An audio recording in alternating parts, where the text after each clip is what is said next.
to the perceptions that they have. They believe the leadership is weak and the United States is in decline, and there is a window of opportunity here. This one is different from other ones I've been coming with.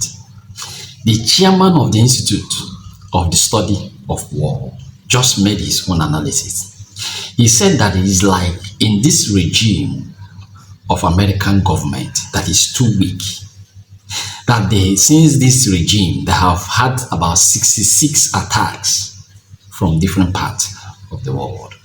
That because they have realized that it's too weak. But I don't want to say too much. Before I open the package, follow me, subscribe, touch the like button. Now, let's go there. But don't forget to share it. So that happened after Tehran's proxies attacked American troops at least 66 times, and Hamas's war in Israel continues to increase the risk of a broader conflict as you see the expansion of this in very unsettling ways in many aspects. So with that, we want to bring in retired four-star General Jack Keane, Fox News senior strategic analyst, former vice chief of staff of the Army, and chairman of the Institute for the Study of War. Good to have you here today. We heard a little bit about what happened in Iraq. There was an AC-130 gunship that we're told was in the area when there was a vehicle attack on our base at Al-Assad, and it was able to respond to it rather quickly. What was your take in terms of what we just heard from the Pentagon on all of that and how it transpired? Well, I think what this was certainly is fortuitous for us, that we had the means to defeat the attackers and do it quite decisively with a C-130 gunship, which is amazingly devastating, and certainly preserved life in doing all of that. The attacks in the past have been different, where we have scheduled an attack and we haven't gone after the people who were directly involved in an attack. We've gone on after weapon stores and ammunitions and a safe house where it's possible that some people were involved. But this is actually an attack is underway, and we thwart the attack and kill the attackers. So this is obviously a defensive operation on our part that was very successful.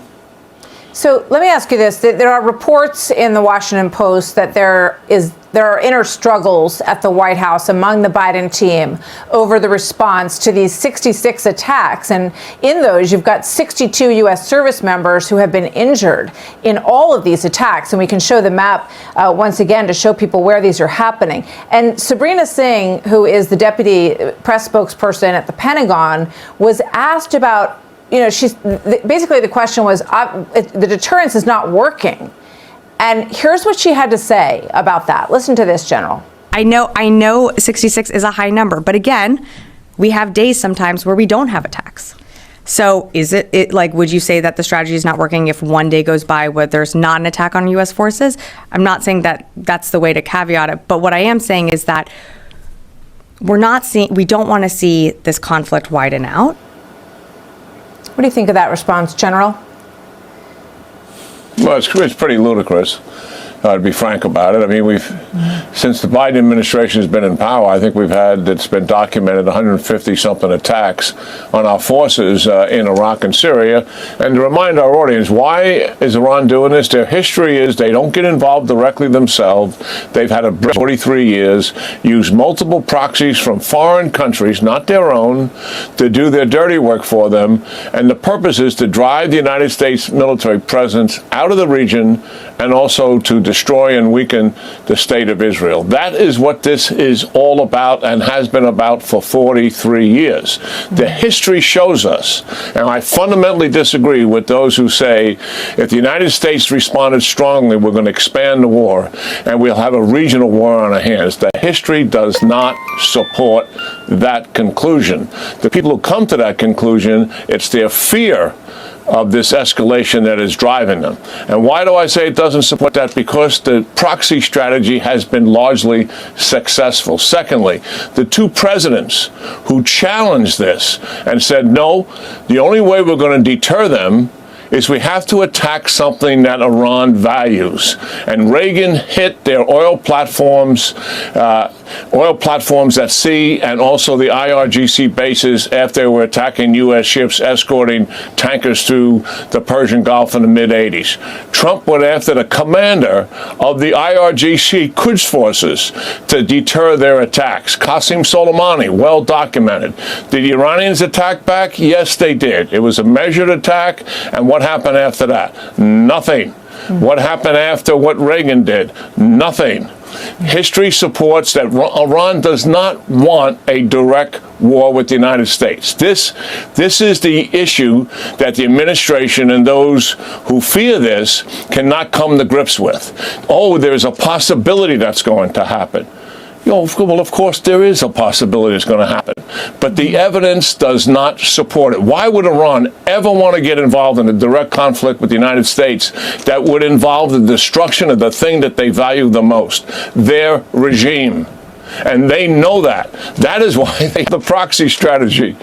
And that is, to me, it's fundamental, it's logical, and you got to see through it, and you have to find some spine to execute it. Understood. Very quickly, if you can, General.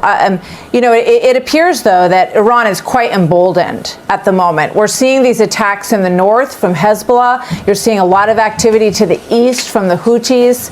They took a ship. They said they're going to take more ships that come into the region if they have any Israeli affiliation.